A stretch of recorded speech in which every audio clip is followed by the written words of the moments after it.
Hi, I'm Tia. Welcome back to my channel. Today I want to share with you the books that I would like to read for March Mystery Madness.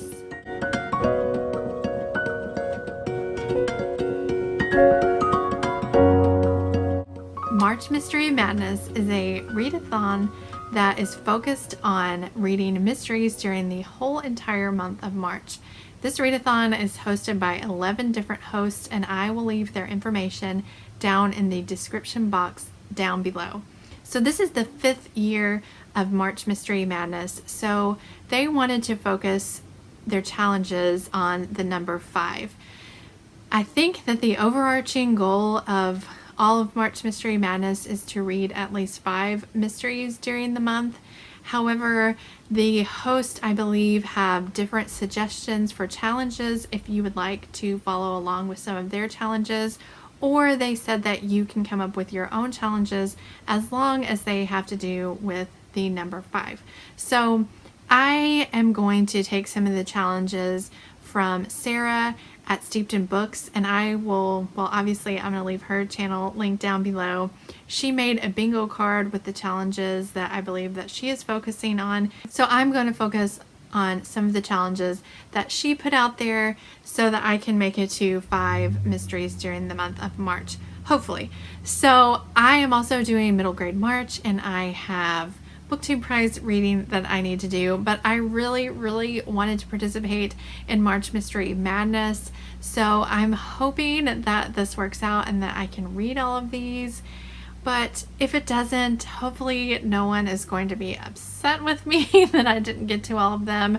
I mean, what can I say? I just really love books, and March is a month where I just want to read everything. For the challenge to read a book with the word 5 or 5th in the title, I'm going to go with 5 Little Pigs by Agatha Christie.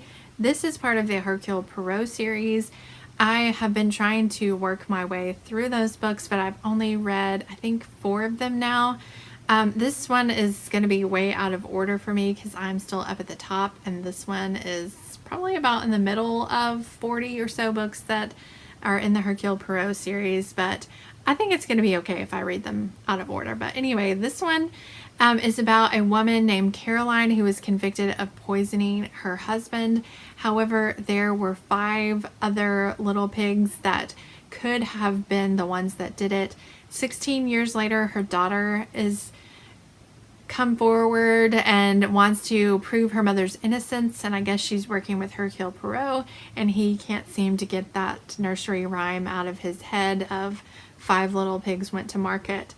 So I'm really looking forward to this one. I love the Hercule Poirot series, and I think that this one sounds really interesting. For the challenge to read a mystery with 5 or more words in the title, I am going with the mystery that I had picked for middle grade March, and that is The Mystery of the Clockwork Sparrow. This is by Catherine Woodfind. It's a middle grade mystery about a clockwork sparrow that has gotten stolen from the Sinclair's department store in London. This takes place, I believe, in the early 1900s. And then also another middle grade one that I have on my TBR is The Case of the Missing Marquess by Nancy Springer. This one follows Enola Holmes, who is the sister of Sherlock Holmes, and I believe it's her mother that has gone missing in this mystery. So either one of these will work, and they are both middle grade, so that's great. I will be hitting both readathons with these books. The next book will fulfill 2 challenges, and those are, 1, to read a book that has a page count that is divisible by 5 and an original publication year that was divisible by 5, and that is Naked in Death by J.D. Robb. So my copy has 375 pages, and this book was originally published in 1995. This is a long-running mystery series that I think has over 50 books now. It follows Eve Dallas, who is a New York City cop, and I think that this is actually set in the future. I'm not sure what year it's set in the future, so I guess it's like a mixture of science fiction and mystery, or just a mystery set in the future. I don't know. But I've been wanting to start this series for quite some time, so I'm really hoping to get to this one this month. Next challenge that I'm going to try to fulfill is to read a book with wood on the cover. So wood, I guess, is the gift that you give on the 5th anniversary, and since this is the 5th anniversary of the March Mystery Madness, I have chosen Plantation Shutters by Ellen Byron. As you can see, there is a tree right here, and that is made out of wood. And actually, I bet this big plantation home is probably made out of wood too. But anyway, this is the first in the Cajun Country mystery series. This book follows Maggie, who has returned home to her parents' bed and breakfast in Louisiana. The inn is full of guests, and 2 of them, I think it's an elderly couple, turn up murdered, and Maggie is one of the suspects, so she has to work to prove that it's not her and to figure out who actually is the one that murdered these 2 guests. So I am really interested in this because it's set in Louisiana and it's a cozy mystery.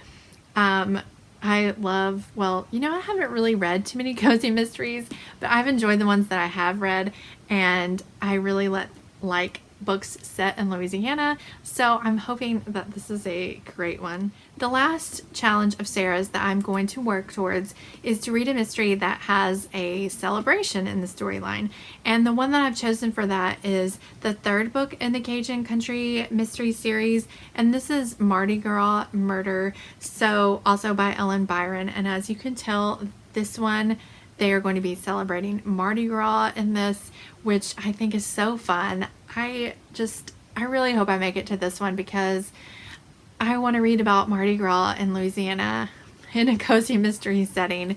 So this is going to follow Maggie again at the bed and breakfast as a dead body turns up, I think, on the bayou behind the bed and breakfast that her family runs. So yeah, I think this is just going to be a lot of fun. I mean, I hope it is.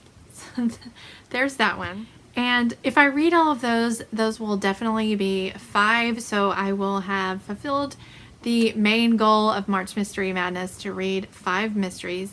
But you know me, I always have to add in some extra books.